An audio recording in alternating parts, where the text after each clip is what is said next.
The New Orleans Pelicans, they lead the Golden State Warriors 73-60 at halftime. But Stephen A., it almost feels lucky that Golden State is only down by 13, given the fact that New Orleans is 13 of 26 from three-point range. Well, Golden State, Kendrick Perkins alluded to it earlier. They can't stop anybody. And obviously, New Orleans shooting 50% from three-point range.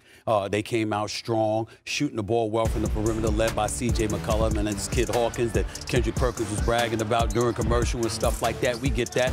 We look at Moody and we look at Steph Curry hitting three-point shots, but where are the rest of the Golden State Warriors? We can't really find them right now. So it's a situation where it's one of those things you're looking at the Golden State Warriors and they appear to be going up against a better team because they don't phase anybody defensively. To Perk's point about the youngsters, that's how Golden State got back in the game, really, if you're going to include, of course, Moody as a youngster. Yes. And Jackson Davis. They gave them a little pop perk because this should be a 22, 24-point deficit right now. Absolutely. But, I mean, they look disjointed, dysfunctional. The Golden State Warriors, they're getting booed again in Chase Arena. That's shocking. Right? The energy level is not there. Why is it not there? You see Draymond Green on the bench, right? He's engaged in the timeouts and things to that nature. But when you think about the Warriors right now, they just don't have that it factor. They don't have, like, they're not playing with an edge for some reason. They're not playing like a team that needs to pick up wins in a tough Western Conference. This is a New Orleans team that is balanced, that is deep, that is getting contributions up and down their roster. How does Golden State get over this hump and get back? Well, first of all, you got to defend the three-point line. You're giving up 50% shooting from three-point range. Make sure you shut that down. Make it a bit harder for them.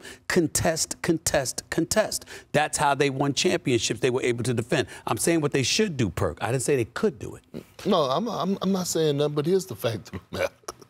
Everybody is on Golden State behind when they play them like back pockets. And you remember apple bottoms? Those type of pockets. You remember when they had apple bottoms? We all took a look. We're all envisioning the ones that we all wore, Michael. Lord, I like the Pelicans when they are not dependent on Zion. You mentioned deep and versatile. Look at some of the scoring. Look at some of those sources for this with Hawkins and, of course, C.J. McCollum we expect.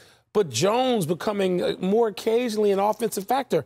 They got a lot of stuff. I want them dependent on Zion a little bit more because I want him to step up because that's the only way they're going to go far. So I don't like that because that's fool's gold. You're going to need him. You have to. As a team, need him, Wilbon. You got to be able to do it in case he's not there. You got them? It seems like not there. None of us were necessarily surprised that the Pelicans were winning this game, but blowout wasn't something any of us had on our bingo card. They wound up cooling off a bit, but they were red hot. It's a point of emphasis. They add James Borrego to the staff. They want to modernize their shot profile. That means more threes. Doc, 43 attempts. They crossed that barrier tonight. Yeah, they're just playing well. You know, the season's long, and we all know that, right? It's a very long season. But you go through stretches of good play and bad play. Golden State right now is going through the bad stretch, right? But the Pelicans are going through a great stretch. So you see New Orleans now 6th in the Western Conference, but only actually just one game back of Clippers. Lots to be played. Golden State still in that 12th spot. Again, a little different now because you get into play-in, anything can happen. Miami certainly showed that last year, as did the Lakers. As Valanciunas, JV, as Zion Williamson just called him, a terrific game. So when you talk about the Warriors, they had so many close losses, 28 clutch games. And for the fans that don't know, a clutch game means it's within 5 with 5 minutes or less to go. That's an incredible amount. So many of these games, they were so close. Last 2 games, disturbing because how badly they were beaten at home. Well, they have injuries, Mike. I mean, let's just keep this real. Right now, there are 2 facilitators in that plane. Chris Paul is out. Draymond Green is out. So now Steph has to do more. He has to bring the ball up the floor. He has to try to create his own shots. Clay now has to try to create his own shots. They're going to struggle until both guys come back, but definitely until Draymond comes back, that's for sure. And Dorris, you brought this up earlier, and Doc mentioned Steph Curry. He just looks right now, all the responsibility is wearing on him a little bit. The addition of Draymond will take some of that pressure, but they're older, Mike, and their margin for error is smaller. So a tough night for the Warriors, but another terrific road win for these Pelicans. Final score 141 to 105. as New Orleans improves on the season to 23-15. And again, superb on the road with their 7th consecutive road win. I don't know how to describe this performance other than concerning and possibly, Stephen A., embarrassing. Very embarrassing. We understand that Draymond Green wasn't there. We understand that Chris Paul wasn't there, so you were devoid of your playmakers, as the great Doc Rivers explained post-game. However, did you check out the lethargy, guys? How lethargic and apathetic they appeared? I think they sent the message over the last 2 games and how they've been handled to Joe Lacob and Mike Dunleavy Jr. We got to make a move before the trading deadline. In the last 2 games, they have not led. The New Orleans Pelicans led by as many as 41 in this game. It was a wire-to-wire win. Golden State 2-5 in the 7-game homestand that we called all but essential. Must. The time is dwindling. And I think Stephen A. is right. Okay, so what are you going to do? You're not going to pack it in when you've got Steph Curry.